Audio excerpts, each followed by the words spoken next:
जय जय श्री चैतन्य जय हो नित्यानंदा। जय अद्वैत चंद्र जय गौर भक्त वृंदा। जय जय श्री चैतन्य जय हो नित्यानंदा। जय अद्वैत चंद्र जय गौर भक्त वृंदा। जय जय श्री चैतन्य जय हो नित्यानंदा। जय अद्वैत चंद्र जय गौर भक्त वृंदा। हरे कृष्ण। आप सभी गौर प्रेमी वैष्णव भक्तों का बहुत बहुत हार्दिक स्वागत है। चैतन्य मंगल श्री लोचन दास ठाकुर द्वारा कृत ये बहुत ही सुंदर महाप्रभु के प्रति प्रेम विकसित करने वाली, वैष्णवों के प्रति सम्मान, प्रेम और भक्ति में वृद्धि करने वाली पुस्तक, ग्रंथ, जीवन में मंगल लाने वाला ये महान ग्रंथ है। सौभाग्य उदय तो हो चुका,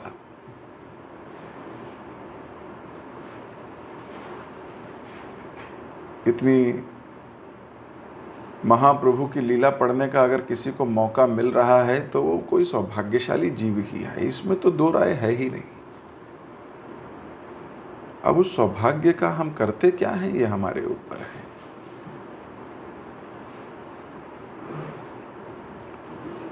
जैसे किसी को खजाना मिल जाए और वो खजाना उसको मिल गया, उसने उस खजाने को वैसे का वैसे ही रखा और 20-30 साल तक वो खजाना रखे संसार से चला गया, केवल इस बात की गर्मी लेता हुआ कि मेरे पास खजाना है। अभी मेरे पास धन है, बस इसी को सोचता सोचता वो संसार से चला गया। उस धन का उपभोग नहीं किया या उस धन का उपयोग नहीं किया,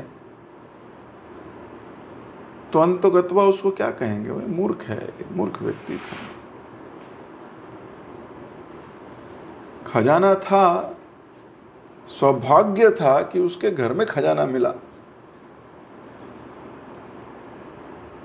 लेकिन जब जीवंत अवस्था में था तो उस खजाने को छुपा के चुपका के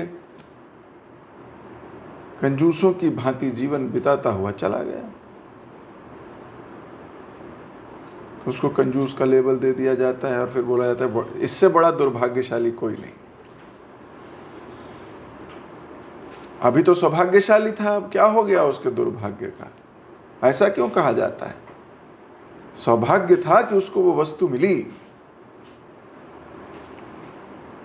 सौभाग्यशाली जीव को मिलती है, इसमें कोई दो राय नहीं, पर मिलने के बाद उसने किया क्या, ये उसका असली सौभाग्य या दुर्भाग्य बताएगा।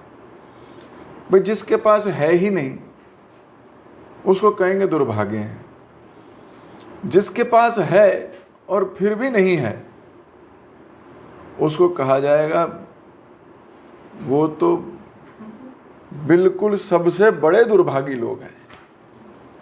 उनसे बड़ा दुर्भाग्य किसका होगा? किसी का भी नहीं। ना मिलना दुर्भाग्य नहीं है,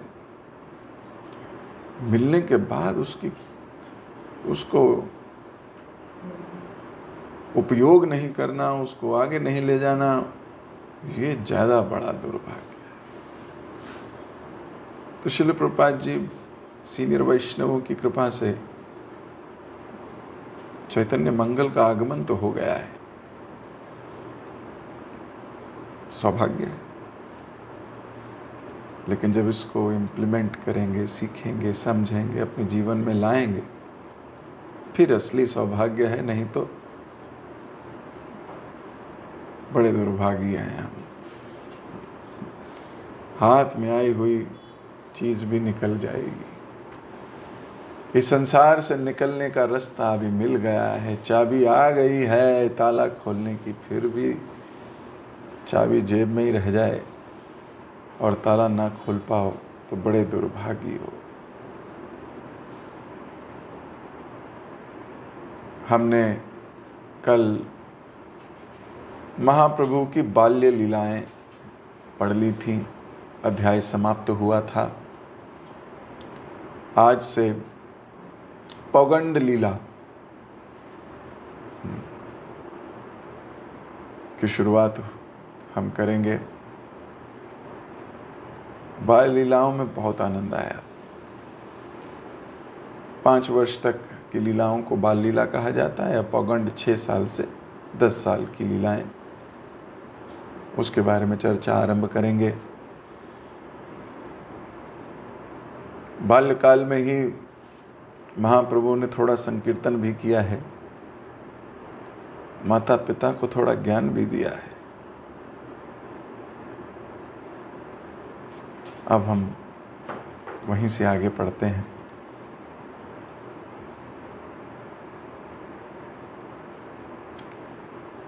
एई मत आर दिन मिश्र पुरंदर, चिंतिते लागिला मन देखी विश्वंभर।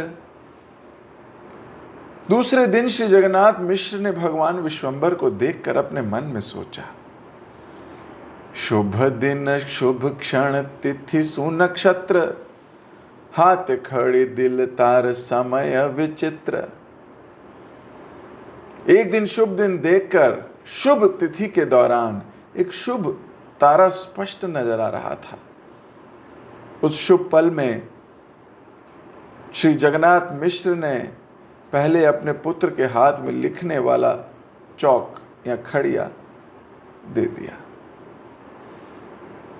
यह एक अत्यंत आश्चर्यजनक क्षण था।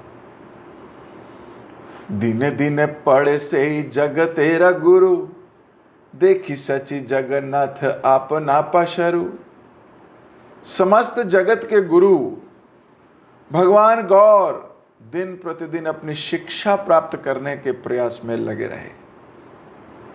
यह देखकर शची माता तथा जगन्नाथ मिश्र उस आनंद में स्वयं को भूलकर अपनी सुध बुध खो बैठे।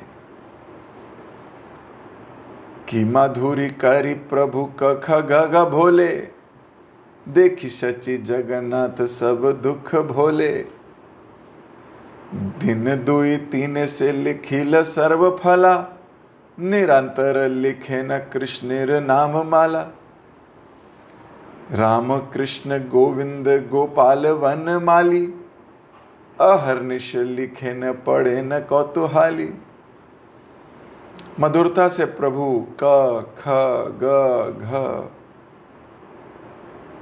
आदि का उच्चारण कर रहे थे, जिसे देखकर शची माता और जगन्नाथ मिश्र अपना दुख भूल गए। प्रभु ने 2-3 दिन में सब लिख डाला और वे निरंतर कृष्ण नाम लिखने लगे। वे राम कृष्ण गोविंद गोपाल बनमाली आदि नामों को दिन रात आनंद पूर्वक लिखते एवं पढ़ते। एई मत खेला लीलाए कति दिन गेल, शची जगन्नाथ दोहे युक्ति करेल। सची माता तथा जगन्नाथ मिश्र ने निर्णय किया, अब उसके केवल खेलने के दिन चले गए।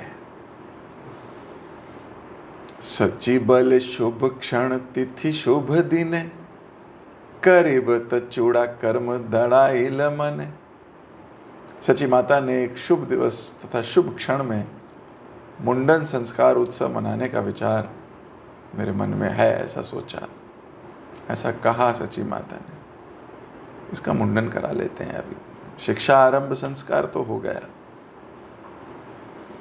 विश्वंभर चूड़ा कर्म करी मने मने, इष्ट कुटुंबयत अनिल तखने। उन्होंने भगवान के मुंडन समारोह का आयोजन करने का निर्णय लिया। अपने सगे संबंधियों को एकत्रित किया। नदिया नगर घर घर आनंदित, ब्राह्मण सज्जन आनी लोके ये पूजित। नदिया के घर घर में प्रत्येक व्यक्ति आनंद से परिपूर्ण हो गया। उत्सव में ब्राह्मणों तथा संत सदृश पुरुषों की यथोचित रीति से आराधना की गई। ब्राह्मणे ते वेद पढ़े गायने गाए गीत, करिल से यज्ञ आदि ये विधि उचित। ब्राह्मणों ने वेदों का पाठ किया और गायक कलाकारों ने गीत गाए। यज्ञ समुचित रूप से संपन्न हुआ। तो भगवान थोड़े बड़े हो रहे हैं, पढ़ने लगे हैं। अब इनकी पढ़ाई भी विचित्र है। 2 दिन में काका काका लिख डाला सारा। यहाँ का लिखाने में 4-5 महीने लग जाते हैं। वो का से आगे जाता नहीं। और कभी खा बोल दो तो खा में तो 6 महीने भी लग सकते हैं। वो पहले ऐसे करके फिर ऐसे करके फिर घुमाओ फिर ऊपर ले, बहुत मुश्किल। छोटे बच्चों के लिए बड़ा मुश्किल काम है। भगवान 2-3 दिन में निपटा दिए। अब इससे ज्यादा एक्टिंग कर नहीं पाए।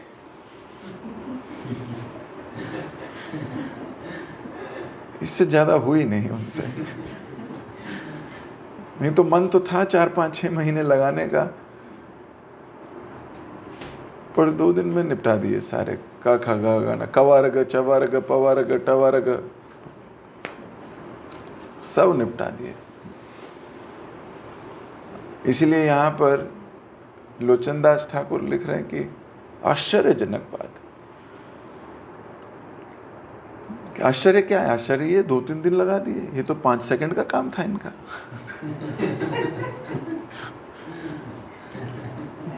आश्चर्य ये है कि इतना समय कैसे लगाया भगवान ने। और फिर 2-3 दिन में सीधा लिखने भी लगे। अब देखो, आधे श बनाना बड़ा मुश्किल है। कृष्ण लिखना बहुत मुश्किल का है। ऐसे नहीं लिख पाते। हम बच्चों का हाथ पकड़ के, है ना, स्टार्टिंग में कभी लिखवाना है, विद्यारंभ वगैरह होता तो हाथ पकड़ के फिर बच्चों को खुद कहाँ लिखेगा बच्चा। और कितने समय बाद जाके वो समझ पाता है ये ण है, ये आधा श है। वो तो उसे आधा पता ही नहीं होता, है ना। कई बच्चे गुस्सा भी करते हैं, ये आधा बनाया किसने, ये बताओ पहले।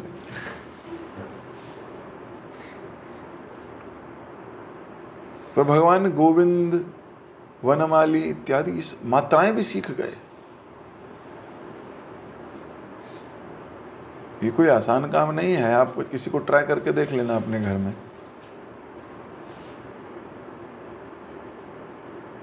उसको बोलो क ख ग घ लिखे और फिर मात्राएं भी लिख दे 2 दिन के अंदर, 3 दिन के अंदर, ये नामुमकिन है। तो क्या हम भगवान थोड़ी हैं, ना ही हमारे बच्चे भगवान हैं। प्लीज इसको है ना समझ के चलना है। इस संसार में कृष्ण एक ही हैं, यही है, कृष्ण ही कृष्ण है, और कोई कृष्ण नहीं है। बाकी सब कृष्ण के दास हो सकते हैं, उत्तम, मध्यम या कनिष्ठ। दासों की श्रेणियां हैं बाकी सिर्फ।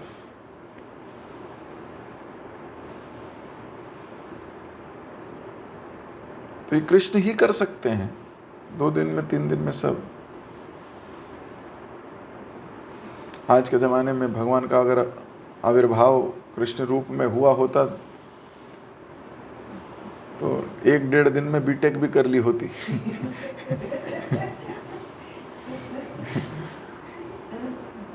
बोले जाने के लिए जाना पड़ेगा, अभी क्या करें,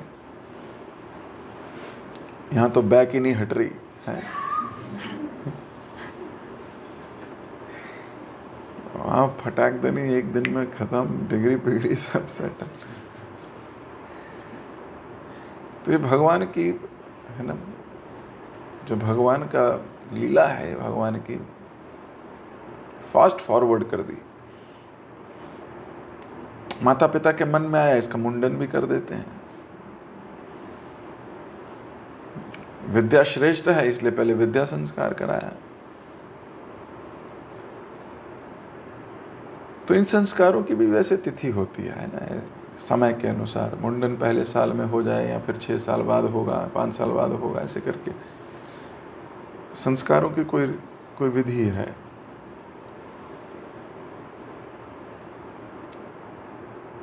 और सबका अपना महत्व है। लेकिन फिर भी देखा गया है इनका महत्व तो है, पर ऐसा नहीं कि सिर्फ इन्हीं से बात बन जाएगी। संस्कार करा लिए पर जप नहीं हो रहा तो फिर संस्कार का क्या मूल्य? वो तो संस्कार का भी उल्लंघन किया उसने।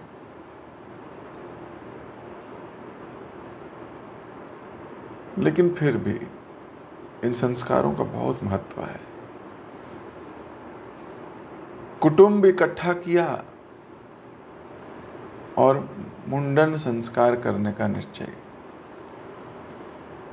अब सबसे अच्छी बात संस्कार में ये होती है कि वैष्णव लोग इकट्ठे हो जाते हैं।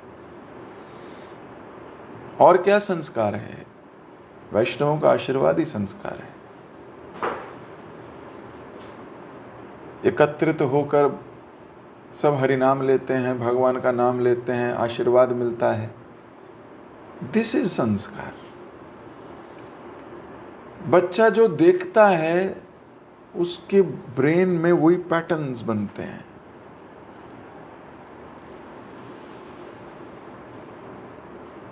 सूक्ष्म रूप से ये संस्कार गहरे होते जाते हैं। तो मेन क्या है? वैष्णव जनों को बुलाना। भगवान का कीर्तन करेंगे, वो भगवान का गाना गाएंगे, भगवान के गुण गाएंगे, भगवान की लीला सुनाएंगे। मेन वो है। एसोसिएशन, संग।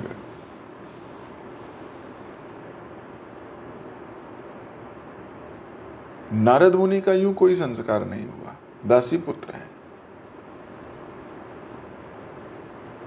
ऐसे फॉर्मल कोई संस्कार नहीं हुआ, लेकिन घर में भक्त आया करते थे और मां उनकी सेवा किया करती थी।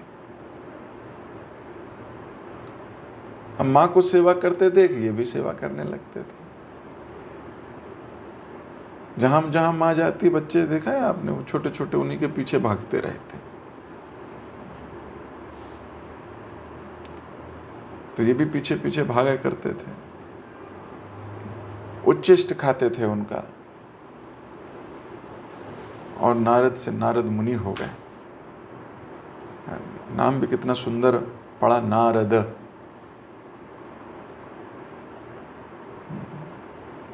द धातु लगती है ना, द मतलब ददाती, जो देता हो।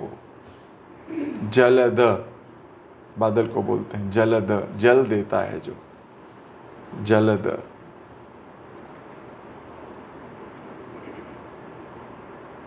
ऐसे नारद, जो नारायण को ही दे देता हो, उसको बोलते हैं नारायण को देने वाला नारद।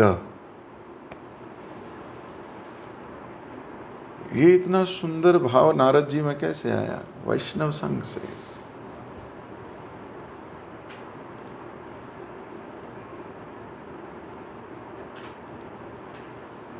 आप में से भी पूछूंगा तो आप सब में से भी हो सकता है किसी के कोई संस्कार ना हुए, लेकिन आज कृष्ण कृपा से आप सब लोग बहुत बलशाली हो। बहुत खजाना भक्ति का आप लोगों ने बटोरा हुआ है। अगर वैष्णव संघ की अपॉर्चुनिटी है तो अपने जीवन के पीछे दृष्टिपात करोगे तो वैष्णव संघ से हुआ है। तो इन संस्कारों में सबसे महत्वपूर्ण है वैष्णव एसोसिएशन। भक्तों का साथ बैठना, कीर्तन करना, सामूहिक प्रार्थना करना। अकेला व्यक्ति प्रार्थना करेगा तो बहुत मुश्किल है कि सुनाई दे उसके। आप डीएम ऑफिस के बाहर जाके खड़े हो जाओ, हमारी मांगे पूरी करो, हमारी मांगे पूरी करो, तो पहले तो डीएम एक हवलदार भेजेगा कि पहले तो ये देख क्या हम कौन है, ये तो अकेला दिख रहा है, हमारी मांगे या मेरी मांगे। वो अकेला लगा हुआ है, मैं हमारी मांगे पूरी करो। डीएम कहेगा 2 लगाओ लापे इसके,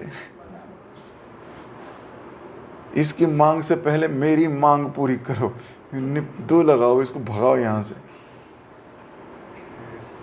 अब वहीं अगर मान लो 50-60 लोग खड़े होके बोले हमारी मांगे पूरी करो, हमारी मांगे पूरी करो, अभी हो सकता है डीएम पुलिस वाले को ना भेजे, खुद ही आना पड़े उसको बाहर। कितने लोग आए भाई, क्या हुआ बताइए, आपको क्या समस्या है, हम समाधान करेंगे। तो इस संसारी जगत में भी देखा गया है कि जहां सामूहिक प्रार्थना होती है वहां सुनवाई जल्दी होती है।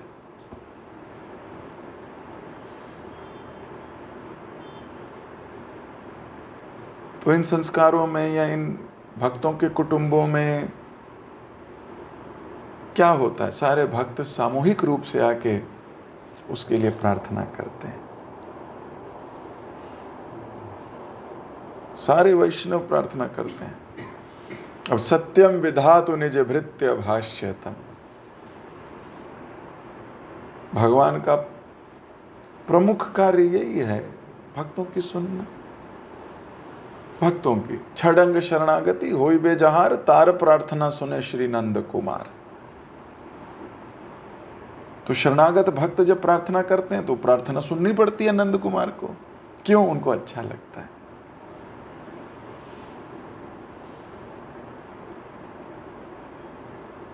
तो इसलिए भक्त लोगों को मौका चाहिए, जिनकी फिलॉसफी क्लियर है ना, और जो करना भी विश्वास करते हैं। केवल फिलॉसफी क्लियर होने से नहीं होता, कर्म भी होता है। आप देखोगे छोटे छोटे रीजन पर वो भक्तों को बुला लेंगे और कीर्तन करेंगे, प्रसाद करेंगे, वैष्णव भोज करेंगे।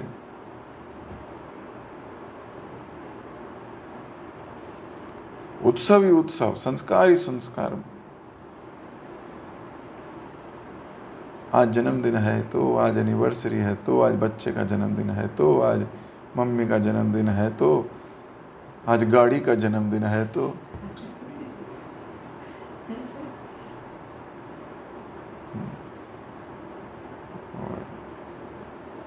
मौका चाहिए, जैसे इस संसार में पीने वालों को मौका चाहिए ना।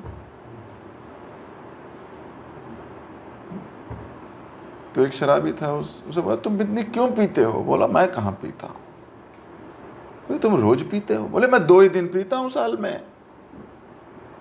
बोले 2 दिन पीते हो? हाँ बस 2 ही दिन पीता हूँ। बोले कौन से? बोले पहला जिस दिन बारिश हो रही होती है। अच्छा, और दूसरा जिस दिन नहीं हो रही होती है।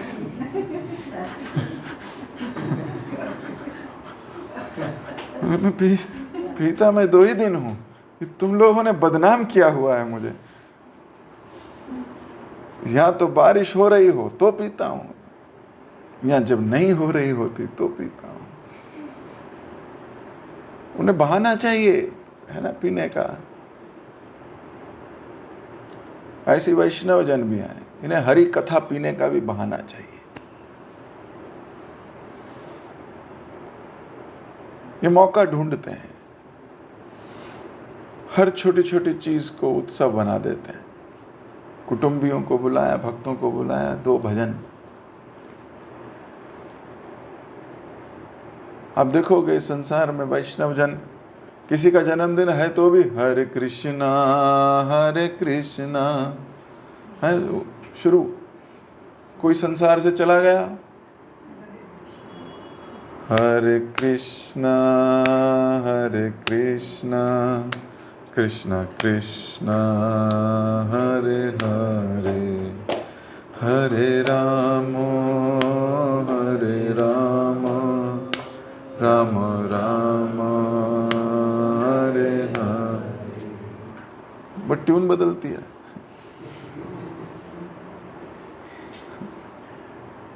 शब्द वही रहते हैं, भावना रहती है। तो संस्कारों में सबसे प्रमुख है वैष्णव जन आए, बैठें और भगवान के नामों का कीर्तन करें। ये उद्देश्य है। कभी कभी कुछ विदेशी मित्र इत्यादि पूछा करते थे, भाई तुम्हारे भारत में बहुत फेस्टिवल होते हैं, इतनी छुट्टियां, अभी राखी है जी, अभी भाई दूज है जी, अभी दिवाली है जी, अभी बहुत छुट्टियां होती हैं, ऐसा क्यों? मैं कहा इसीलिए भारत में एकता है। हर छोटी छोटी बात पर मित्र, वैष्णव, रिश्तेदार इकट्ठे हो जाते हैं, इसीलिए टॉलरेंस ज़्यादा है, एक दूसरे को एक्सेप्ट करने की भावनाएं ज़्यादा हैं। उत्सव से उत्साह आते हैं।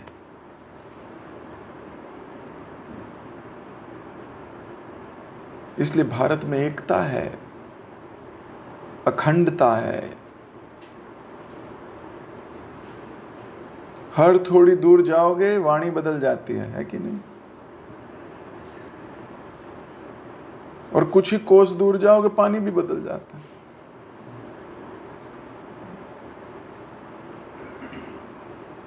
फिर भी एक है, मिलजुल के उत्सव मनाते हैं। अब देखो कि वैष्णव कैलेंडर नॉर्मल कैलेंडर से ज्यादा भरा हुआ होता है।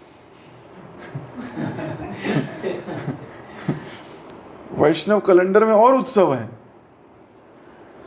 अभी रघुनाथ दास गोस्वामी तिरुभाव, फिर रघुनाथ दास गोस्वामी आविर्भाव, जगन्नाथ दास बाबा जी आविर्भाव, जगन्नाथ दास बाबा जी तिरुभाव, आचार्यों के बर्थडे, आचार्यों का तिरुभाव दिवस, एकादशी, महीने में 2 तो पक्के ही हैं। उत्सव है ना। एकादशी पे सारे भक्त मिल जाते हैं, कीर्तन करते हैं, कोई श्लोक पढ़ते हैं, कुछ करते हैं, फिर प्रसाद पाते हैं, घर जाते हैं। तो उत्सवों से उत्साह आने लगता है। मिलजुल के भगवान का गुणगान करते हैं, हमारी मांगे पूरी करो। भगवान के आगे सामूहिक प्रार्थना रखते हैं।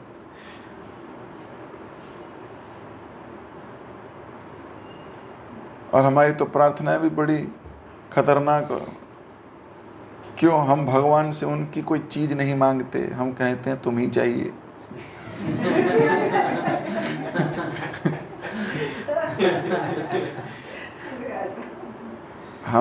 हम आपकी हमें कोई रिसोर्स नहीं चाहिए। अच्छा तुमको क्या चाहिए? आप ही चाहिए।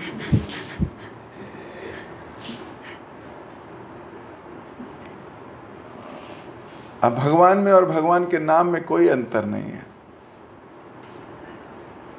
तो भक्त कहते हैं नाम में रुचि आए भगवान।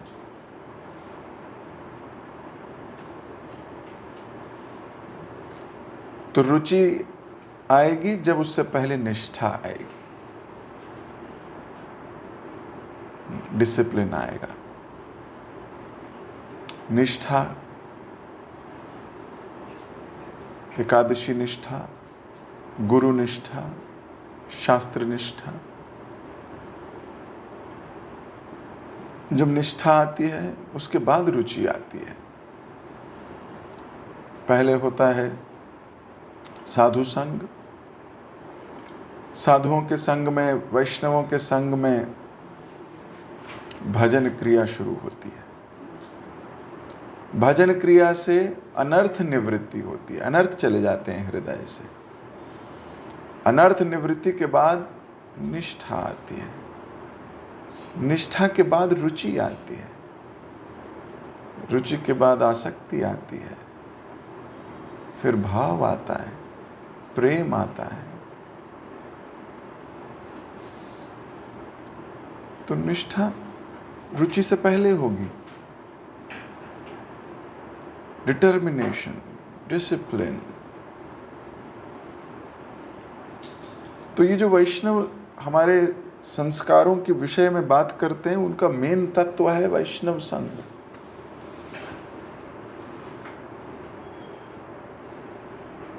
ये संग में बल है, संग में प्रभाव है। हो सकता है आप में से कई लोगों के संस्कार ना हुए हों, ना तो गर्भदान हुआ हो, ना सीमंतयाना हुआ हो, ना सोष्यति होम हुआ हो, ना कई संस्कार हैं नहीं हो, लेकिन तब भी भक्त हो। वैष्णव कृपा, जब कोई व्यक्ति वैष्णव कृपा समझने लगता है, उसको ये समझ में आ जाती है, उसको शास्त्र नहीं समझना है, शास्त्रों का सार समझना है। भक्त भार ग्रही नहीं है, सार ग्रही है।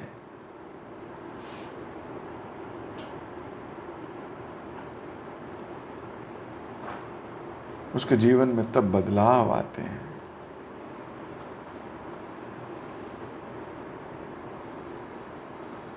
तो इधर जगन्नाथ मिश्र ने सोचा है कि अभी सब ब्राह्मणों को, संतों को, पुरुषों को बुलाया जाए। क्यों? मुंडन समारोह करना है। भक्तों को करने चाहिए संस्कार,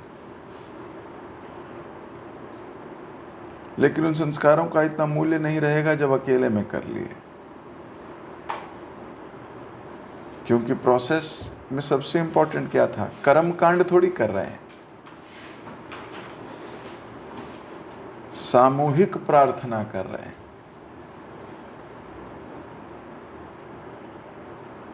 आजकल तो ये संस्कारों का ज्यादा वैल्यू लोग कर ही नहीं रहे। कितने मूर्ख जीव है।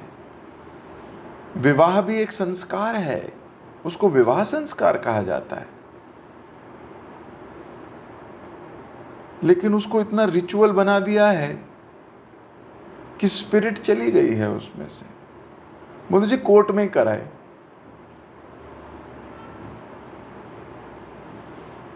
ना वैष्णवगण आए, ना भक्त लोग आए, ना उन्होंने सामूहिक प्रार्थना की। अच्छा, कोर्ट में नहीं हुआ तो विवाह कैसे हुआ? पार्टी हो गई, चिढ़ने वाले रिश्तेदारों को बुलाया गया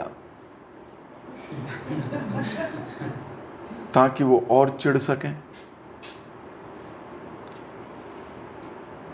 उनको दिखाया गया, इसे कहते हैं शादी।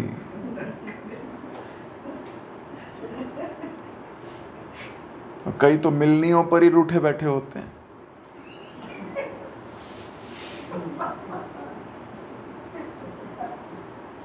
है ना, एक दो फूफा जी, जीजा जी कहीं इधर उधर।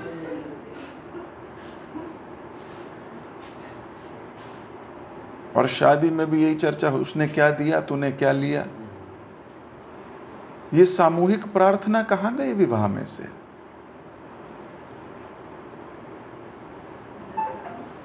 ये संस्कार कहाँ रहा? संस्कार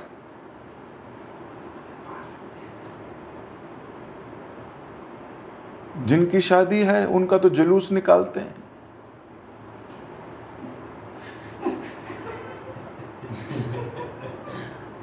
वो दोनों बेचारे अकेले बैठे, उन्हें खाने को भी नहीं पूछता कोई,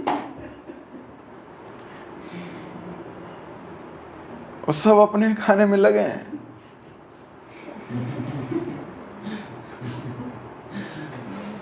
नमक ज्यादा था, टमाटर थोड़े बासे लग रहे थे, टिक्की सही है, टिक्की से।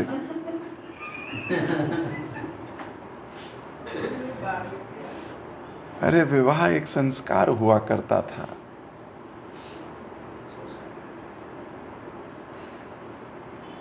अभी केवल शोबाजी रह गई है। उसने डीजे बुलाया था, मैं डांसर्स को बुलाऊंगा, मैं ऐसे करूंगा, हम सब मिलके डांस करेंगे। ये भी नया फैशन है, सब अपना अपना एक डांस प्रिपेयर करते हैं। संस्कार चले गए,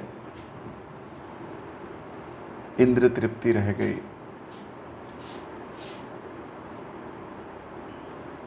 यही उन मियाँ बीवी को भी पता है, विवाह मतलब इंद्र तृप्ति, लाइसेंस। अब मेरे पास लाइसेंस आ गया है एंजॉय करने का।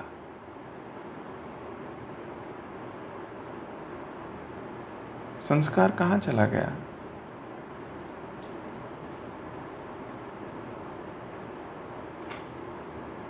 ना किसी ने प्रार्थना की, चिढ़ के और गए।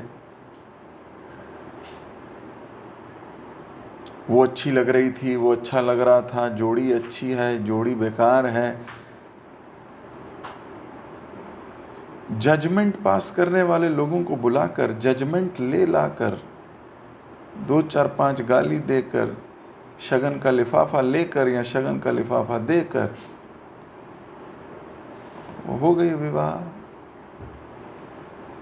और जो संस्कार था उस पंडित जी को कहा 500 रुपये ज्यादा लो पर फटाफट कर दो।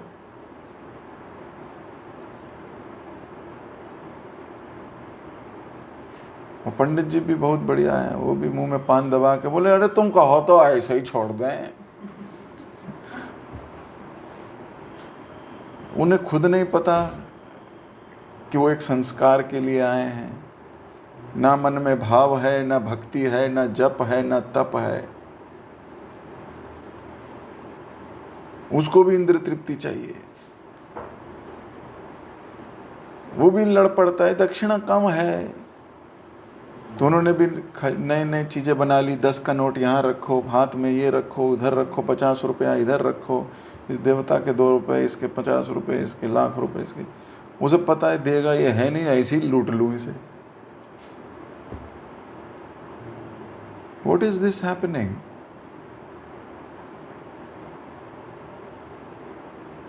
विवाह एक बड़ा सतोगुणी प्रोसेस है, इसे रजोगुणी नहीं बनाइए और ना ही तमोगुणी। कुछ लोग दारू पी के नाच रहे होते हैं, उन्हें यही नहीं पता नाच क्यों रहे हैं।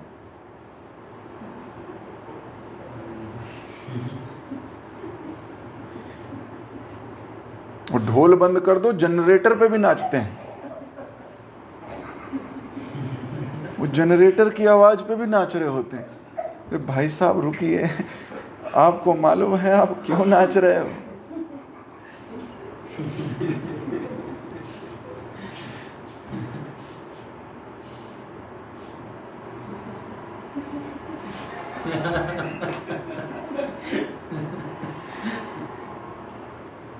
कईयों को जबरदस्ती नाचना पड़ता है, बस दूल्हे को दिख जाए मैं नाचा था।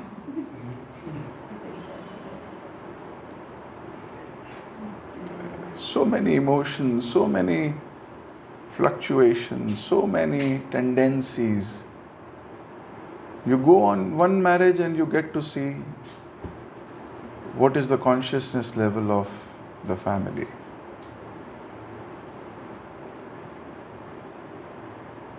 विवाह बड़ा सतोगुणी समय है, सतोगुणी संस्कार हैं, फॉर दैट मैटर ऑल संस्कार्स।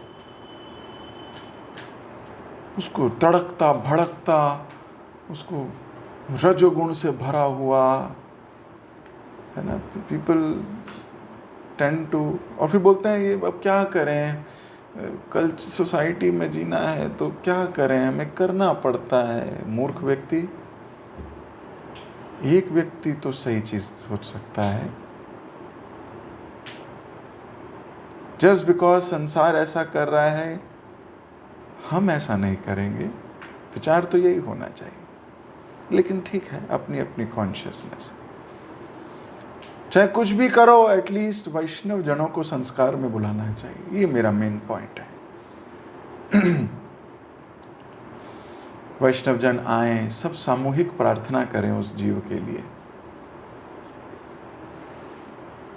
भगवान से पुकारें। ये जरूर करिए at least, not only in marriage, in all संस्कार्स। और जब सारे लोग आए हैं तो ब्राह्मण संत सदृश पुरुषों के यथा उचित रीति से आराधना की गई है, सबकी पूजा हुई है। वैष्णव जनों को उचित सम्मान देना बहुत जरूरी है। ऐसा नहीं है कि वो सम्मान के भूखे हैं, आप उन्हें क्या सम्मान दोगे? वैष्णवों को तो देवता लोग तक सम्मान करते हैं। लेकिन सम्मान ना देना ये आपकी प्रॉब्लम हो जाएगी। वैष्णव को नहीं चाहिए सम्मान, वो तो चींटी की तरह चुपचाप आके बैठ भी जाता, चला भी जाता। लेकिन ये हमारा धर्म है, और केवल धर्म नहीं, ये हमारा मन होना चाहिए। Not only as a duty, it is what we want. Jagannath Mishra और सची देवी ने पूजा करी है वैष्णवों की, माता पिता हैं भगवान के। भगवान के माता पिता होने के बाद ये दृष्टिकोण है।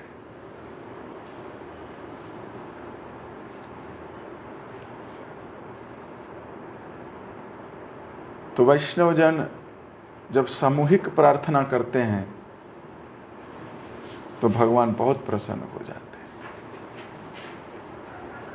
इस शरीर का, इस मनुष्य जीवन का मेन उद्देश्य क्या है? सम सिद्धि हरितोषणम, भगवान की संतुष्टि के लिए जीना, भगवान की संतुष्टि के लिए कार्य करना, भगवान के नाम रूप गुण लीला आदि श्रवण करने या कथन करने के अवसरों पर उत्साहित होना।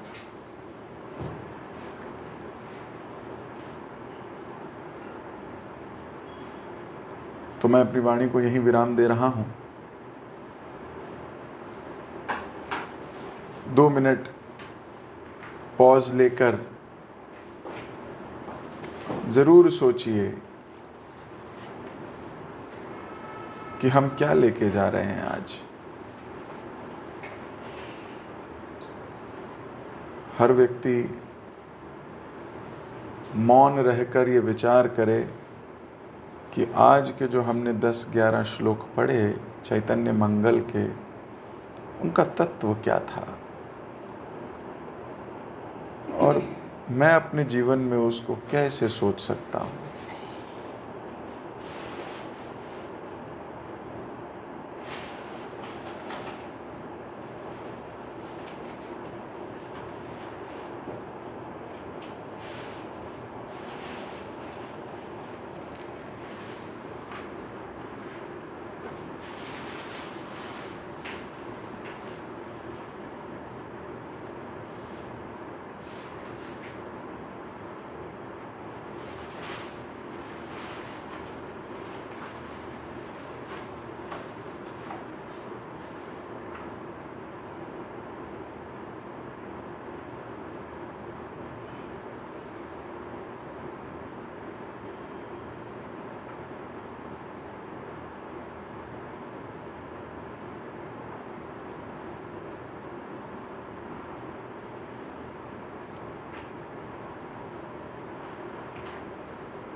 किसी का कोई प्रश्न?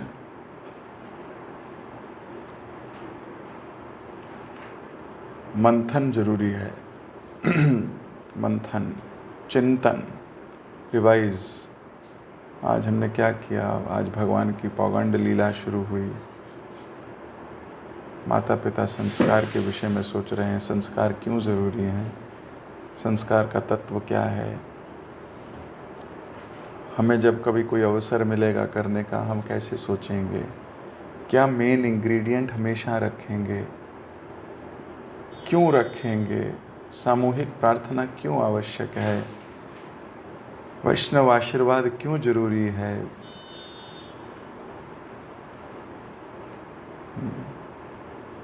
कौन कौन से संस्कार हो सकते हैं, तत्व क्या होता है, नहीं भी हुए संस्कार तो भी क्या किया जा सकता है, इत्यादि। सुशीला गोपी माता जी। हरे कृष्ण प्रभु जी, सादर प्रणाम। हरे कृष्ण। थैंक यू प्रभु जी, बहुत ही सुंदर क्लास थी। शाम के भी कल इवनिंग क्लास अच्छी थी, जो क्लास आपने करी बहुत ही सुंदर थी। और अभी भी भक्तों का संग जितना इम्पोर्टेंट है, हर जो है हमारे गुरु सब यही कहते हैं कि भक्तों के संग से ही हम कृपा प्राप्त करके ही आगे बढ़ सकते हैं, नहीं तो हम कितना भी खुद से प्रयास करें हम आगे नहीं बढ़ सकते भक्ति में। प्रभु जी, मेरा एक प्रश्न था जो बहुत ही इम्पोर्टेंट, आप भी कई बार बोलते हैं कि निंदा से हमको बचना चाहिए और ना निंदा सुननी चाहिए, ना किसी की निंदा करनी चाहिए। फॉल्ट फाइंडिंग से, जैसे कल आप बता रहे थे, फॉल्ट फाइंडिंग से हम फॉल्ट फाइंडिंग करते तो हम उसका मेडिटेशन करते तो हम धारणा बना लेते, फिर हमसे अपराध होते। तो प्रभु जी, निंदा एक्चुअली में क्या है? जैसे कि किसी के बारे में सही बोलना भी निंदा है कि किसी ने अगर कुछ गलत किया, और या झूठ बोलना, या कैसे निंदा को डिफाइन कर सकते हो और निंदा से कैसे बच सकते हैं प्रभु जी? ओके। देखो, जब हम कोई ऐसी बात करते हैं जिससे सामने वाले या जिस व्यक्ति के बारे में बात कर रहे हैं उसकी छवि पर, चरित्र पर प्रश्न चिन्ह लगे या उसका सम्मान घटित हो, उसको निंदा कहते हैं। इसके बारे में एक छोटी सी कहानी है, सुनोगे?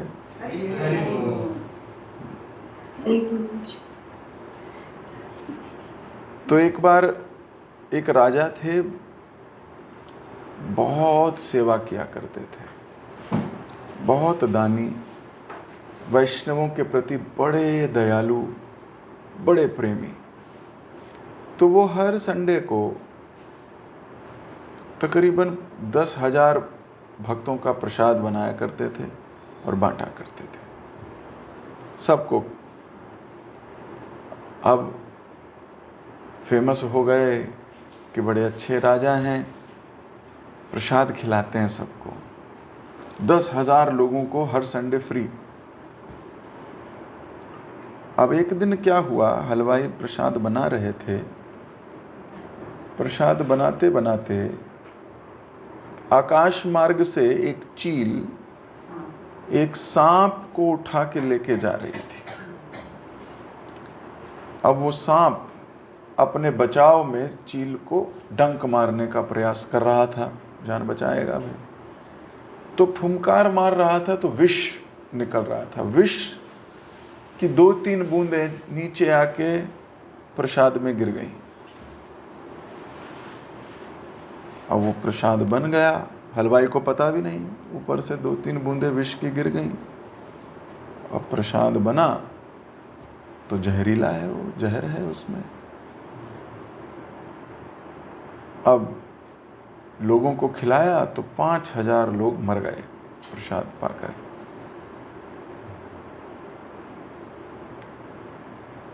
अब लोग मर गए तो हाहाकार मच गई, इतने लोग मर गए, इतने लोग मर गए, इतने लोग मर गए। तो केस पहुंचा यमराज जी के पास। चित्रगुप्त बहुत परेशान। यमराज जी बोले, चित्रगुप्त क्या हुआ? बोले, कॉम्प्लिकेटेड केस है, नीड योर इंटरवेंशन। तो बोले, बताओ। यमराज जी बोले, बताइए क्या है? बोले, मैं ये नहीं समझ पा रहा कि इस पाप जो ये हुआ है ये डाला किस पे जाए, who is responsible for this? तो यमराज जी बोले, बताओ क्या केस है पूरा। तो उसने बताया, ऐसे ऐसे एक चील जा रही थी सांप को लेके, सांप मार रहा था, अपनी जान बचा रहा था। चील तो जान तो क्या ही बचाएगा, विष चला गया खाने में, हलवाई को पता भी नहीं। तो क्या दोष हलवाई का है? हलवाई पे लगाऊं चार्जशीट में, किसका नाम दर्ज करूं कि किसकी, हलवाई की गलती है? तो बोले, हलवाई की कैसे गलती, उसे तो पता ही नहीं। बोले, अच्छा फिर क्या चील के ऊपर लगा देता हूं, चील की वजह से मरे 5,000 लोग। बोले, नहीं, चील की गलती नहीं है, चील तो अपना खाना लेके जा रही है, भोजन है उसका, चील की गलती नहीं है, उसे क्या पता था मर जाएंगे लोग। बोले, फिर तो सांप की गलती है, उसके विष से मरे। बोले, सांप के विष से कैसे? सांप की क्या गलती है, वो तो अपनी जान बचाने के लिए मारेगा ही, करेगा ही। बोले, ना फिर इसकी गलती कुक की, ना हलवाई की गलती, ना चील की गलती, ना सांप की गलती, तो फिर राजा की गलती निकाल लेते हैं। इसकी वजह से, यही भोज करता था, यही खिलाया करता था, इसके ऊपर डाल देते हैं। यमराज ने बोला, ये भी नहीं है, राजा को तो पता भी नहीं, वो तो नेक काम कर रहा है। बोले, गलती लगाऊं किस पे? तो यमराज जी ने बोला, मुझे थोड़ा समय दो, कॉम्प्लिकेटेड केस है, अकाउंटेबिलिटी किसकी है ये एक्सेस नहीं किया जा रहा। असेसमेंट नहीं हो पा रही है कि किसकी अकाउंटेबिलिटी है। थोड़े दिन बीत गए, यमराज जी भी बेचारे सोच रहे थे कि नेक्स्ट अपॉइंटमेंट होगी भगवान से तो मिल के पूछ लूंगा। यहाँ भगवान कोई दृष्टिकोण दो, कुछ हेल्प करो। तो कई दिन बीत गए तो कुछ लोग उस गांव में नए नए गुजर रहे थे। तो गांव में नए लोग आए तो एक व्यक्ति से पूछने लगे कि भैया जरा सुनो, ये क्या वही गांव है? ये गांव का नाम लिया उन्होंने, हमें इस गांव में आना है, ये वही, उसका रास्ता कहाँ है? बोले वही गांव जिसका राजे की वजह से 5000 लोग मर गए, ये वही वाला गांव है। तुरंत चित्रगुप्त और यमराज जी एकदम सॉलिड हो, बोले सारा आरोप इसी पे लगाओ। हमें मिल गया कौन व्यक्ति है जो इसकी रिस्पॉन्सिबिलिटी लेगा। निंदक। जो निंदक है, ये सारे पाप का फल इसके ऊपर डाल दीजिए, क्योंकि इसने कहा हाँ ये वही आदमी है जो जिसकी वजह से हमारा, वही ना जहां का राजा ऐसा है। बस इतना बोल दिया उसने।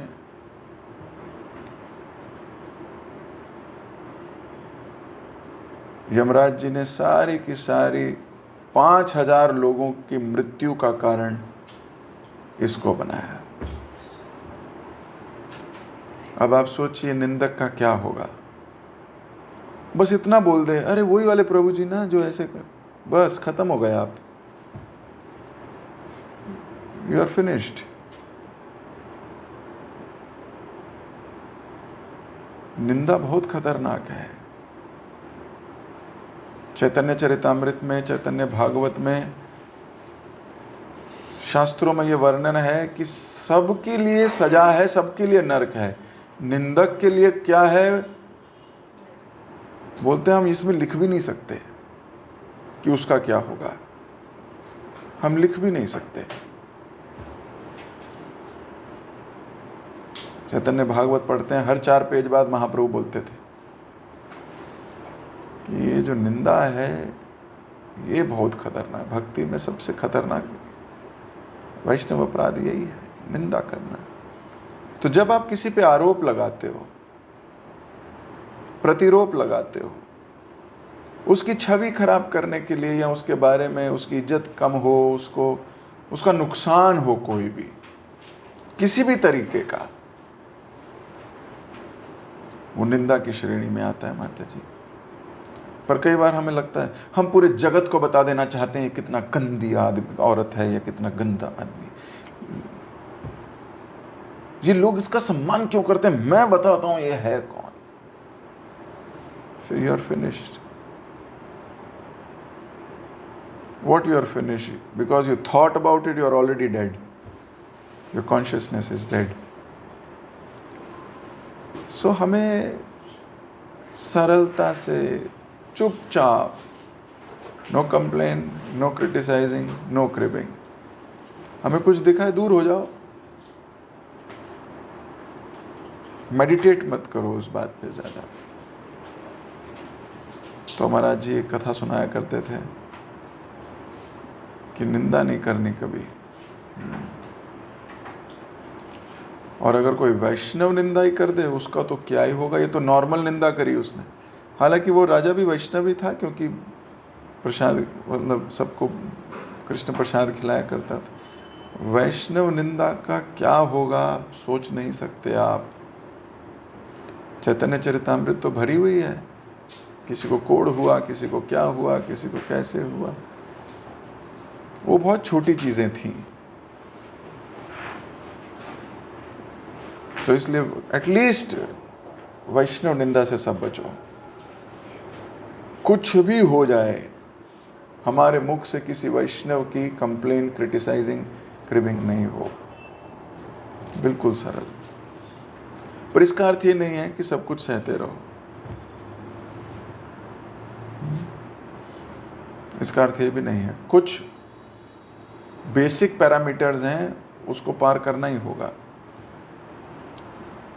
कुछ ऐसे भक्त भी हो सकते हैं जप करते हैं लेकिन उनका मन कहीं इधर उधर रहता है। मान लो स्त्रियों को छेड़ रहा है कोई, है वो 16 माला करता है, हो सकता है दीक्षित भी हो, पर कभी इस स्त्री से बात करे, कभी उस स्त्री से बात करे, आप बोलो नहीं इसके बारे में मैं क्यों बताऊं, निंदा हो जाएगी।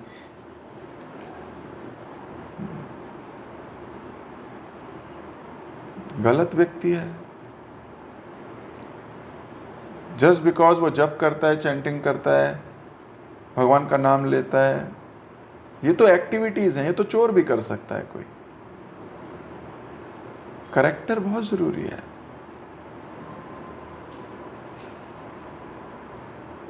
इसलिए डू नॉट फॉल प्रे। कई लोग ढोंग बन के आते हैं, ढोंगी, और अंदर कुछ और चल रहा होता है उनके मन में। पहचानना है हमें, लेकिन शांति से, प्रियता से। हर व्यक्ति कुछ ना कुछ गंदगी है उसके हृदय में, एटसेट्रा एटसेट्रा, उसको स्वीकार करते हुए सुधारना है। सीनियर से डिस्कस करके उसको सेटल करना चाहिए। पर ये जप करना, तिलक लगाना, इसका अर्थ ये नहीं है कि उसके पास पूरी छूट है वैष्णव अपराध के नाम पर। बिल्कुल छूट नहीं है, उसको ज्यादा दंड मिलेगा। वो धर्म का रक्षक है, वही भक्षक बनेगा। तो सुशीला माता जी कुछ विचारों पर, कुछ पैरामीटर्स हैं जिन पर हम बात कर सकते हैं। बेसिक सेफ्टी, सिक्योरिटी, ये बड़े इंपॉर्टेंट इश्यूज हैं। करेक्टर, वैष्णव सदाचार, सिद्धांत, साधना, सेवा, ये 4 S, चारों S इंपॉर्टेंट है।